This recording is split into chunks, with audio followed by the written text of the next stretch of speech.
साथ संगत जी, प्यार से कहना धन निरंकार जी। आशा करती हूँ आप सभी बहुत अच्छे होंगे। आप सभी का बहुत बहुत स्वागत है।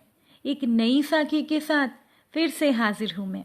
साथ संगत जी, अगर आपके पास सही मौका परखने का विवेक और अवसर को पकड़ने का ज्ञान नहीं है तो भाग्य भी आपके साथ आकर आपका कुछ भी भला नहीं कर सकता।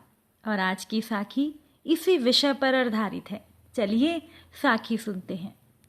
साथ संगत जी, एक व्यक्ति अपने जीवन से हर प्रकार से निराश था और लोग उसे मनहूस कहकर बुलाते थे।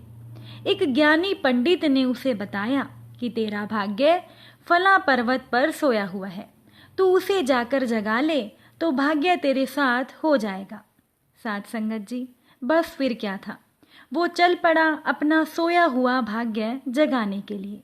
रास्ते में एक जंगल आया तो एक शेर उसे खाने को लपका।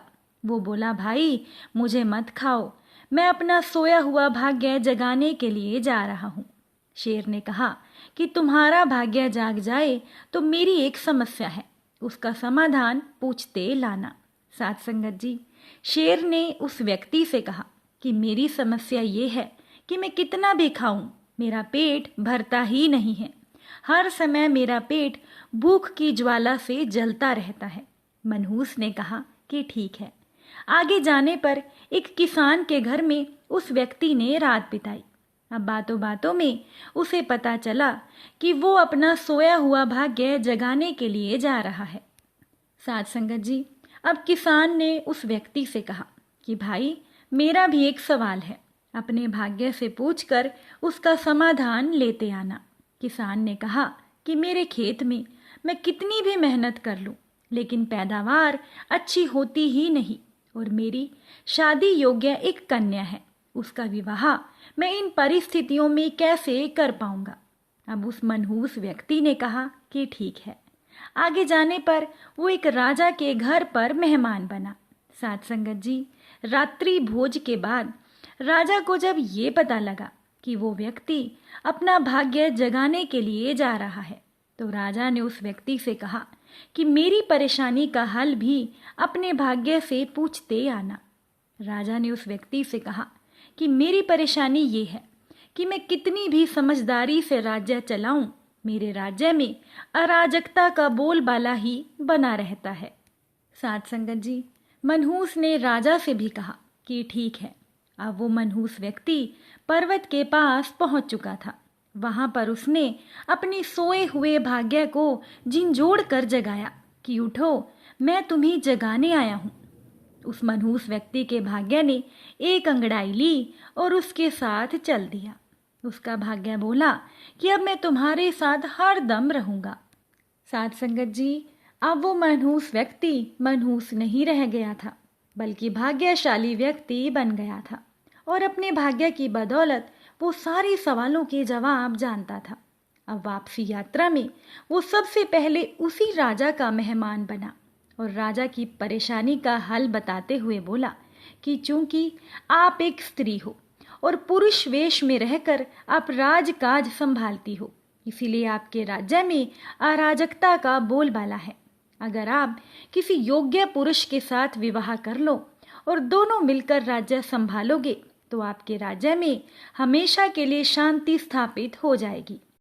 साथ संगत जी, अब वो रानी जो राजा का भेष बनाकर बैठी थी, उसने उस मनहूस व्यक्ति से कहा कि तुम ही मुझसे शादी कर लो और यहीं पर रह जाओ। अब भाग्यशाली बन चुका वो मनहूस इनकार करते हुए बोला कि नहीं नहीं, मेरा तो भाग्य जाग चुका है, तुम किसी और से विवाह कर लो। तब उस रानी ने अपने मंत्री से विवाह किया और सुखपूर्वक राज्य चलाने लगी। साथ संगत जी, कुछ दिन राजकीय मेहमान बनने के बाद उस व्यक्ति ने वहां से विदा ली। अब चलते चलते वो किसान के घर पहुंचा और उसके सवाल के जवाब में किसान को बताया कि तुम्हारे खेत में 7 कलश हीरे जवाहरात के गड़े हैं, उस खजाने को निकाल लेने पर तुम्हारी जमीन उपजाऊ हो जाएगी और उस धन से तुम अपनी बेटी की शादी भी धूमधाम से कर सकोगी। अब किसान ने उस व्यक्ति का शुक्रिया अदा करते हुए कहा कि मैं तुम्हारा शुक्रगुजार हूँ। तुम ही मेरी बेटी के साथ शादी कर लो। पर वो भाग्यशाली बन चुका व्यक्ति बोला कि नहीं नहीं, मेरा तो भाग्य उदय हो चुका है। आप कहीं और जाकर अपनी सुंदर कन्या का विवाह करो। साध संगत जी, किसान ने उचित वर देखकर अपनी बेटी का विवाह किया और सुखपूर्वक रहने लगा। अब कुछ दिन किसान की मेहमान नवाजी भोगने के बाद वो मनहूस व्यक्ति जंगल में पहुंचा और शेर से उसकी समस्या के समाधान स्वरूप कहा कि अगर तुम किसी बड़े मूर्ख को खा लोगे तो तुम्हारी भूख शांत हो जाएगी। अब शेर ने उस मनहूस व्यक्ति की बड़ी आवभगत की और यात्रा का पूरा हाल जाना। उस व्यक्ति ने शेर को सारी बात बताई। साध संगत जी, सारी बात पता चलने के बाद शेर ने उस व्यक्ति से कहा कि भाग्य उदय होने के बाद इतने अच्छे और इतने बड़े 2 मौके तुमने गवा दिए। ए इंसान, तुमसे बड़ा मूर्ख भला और कौन होगा? तुझे खाकर ही मेरी भूख शांत होगी। और इस तरह वो इंसान, वो मनहूस व्यक्ति शेर का शिकार बनकर मृत्यु को प्राप्त हुआ।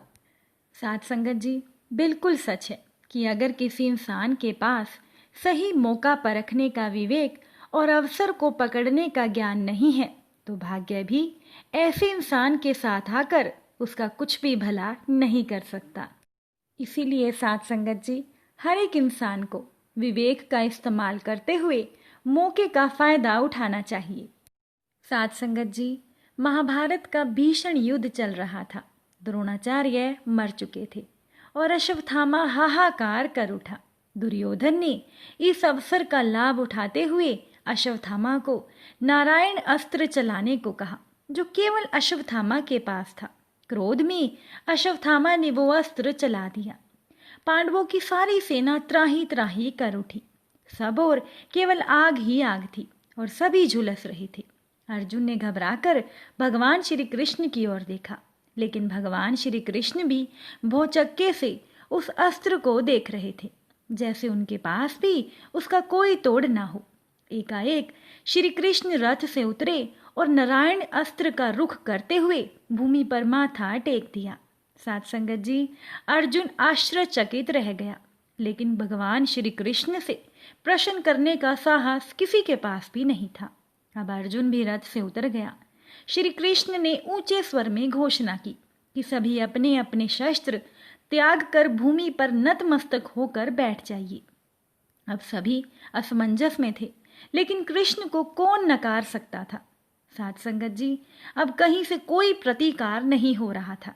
किसी प्रकार का कोई विरोध ना देखकर नारायण अस्त्र शांत हो गया और उसकी शक्ति क्षीण हो गई और वो समाप्त हो गया।